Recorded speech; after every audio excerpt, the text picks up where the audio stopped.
Trailer உங்களுக்கு பிடிச்சிருந்ததுன்னா படம் எந்த விதத்துலையும் ஒரு துளி கூட டிசப்பாயிண்ட் ஆகாது. நான் ஏன் படம்னு சொல்லலை. சில படங்கள் வந்து மனசுல இருந்து சில விஷயங்கள் வந்து பேச வேண்டிய தருணம் தான் இந்த தருணம். இந்த மேடையும் அந்த மாதிரி ஒரு மேடை தான். இந்திரா வந்து என்னோட 7th ஃபிலிம். நான் 6 படம் பண்ணியிருக்கேன். இந்த 6 படத்தில் ஏதாவது ஒரு படம் முடிச்சுட்டு வரும்போது ஒரு 3 டிபார்ட்மெண்ட் 4 டிபார்ட்மெண்ட் ஒரு வேவ்லென்த்தில் சிங்கோட இருப்போம். பட் இந்திரா மட்டும்தான் எனக்கு தெரிஞ்சு டே 1ல இருந்து நான் ஸ்கிரிப்ட் கேட்டதுலேருந்து சபரீஷ் வந்து நரேட் பண்ண அந்த செஷன் எனக்கு ஒன்றும் ஞாபகம் இருக்கு.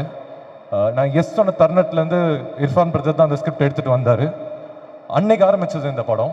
அன்னையிலேருந்து இன்னைக்கு வரைக்குமே எல்லாருமே ஒரு சிங்க்ல இருக்கிற ஒரு அபூர்வம் ஒரு ஃபிலிமுக்கு அது நடக்கிறது.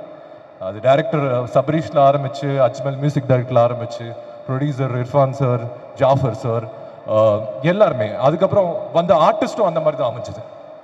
மேரின் எஸ்பெஷலி அவங்களுக்கு பாஷை தெரியாது, பட் இருந்தாலும் தமிழில் பட்டாசு தனுஷ் சாரோட ஒரு படம் பண்ணியிருந்தாங்க. அதுக்கப்புறம் இந்த படத்துக்குள்ளே வரும்போது எனக்கு சில கன்சர்ன்ஸ் இருந்தது சபரீஷ்ட. எப்படி இந்த கேரக்டர் அவங்க எப்படி பண்ணிடுவாங்களா? ஏன்னா நான் தெலுங்கு படம் பார்த்துருக்கேன், தெலுங்குல அவங்க நிறையா படம் பண்ணியிருக்காங்க.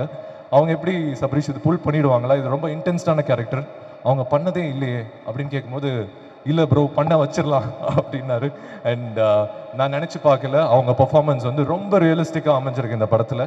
அண்ட் அதுக்கப்புறம் கல்யாண் சார், அவர் வந்து நானும் சபரீஷும் அந்த கேரக்டர் யார் பண்ணலாம் டிஸ்கஸ் பண்ணிட்டு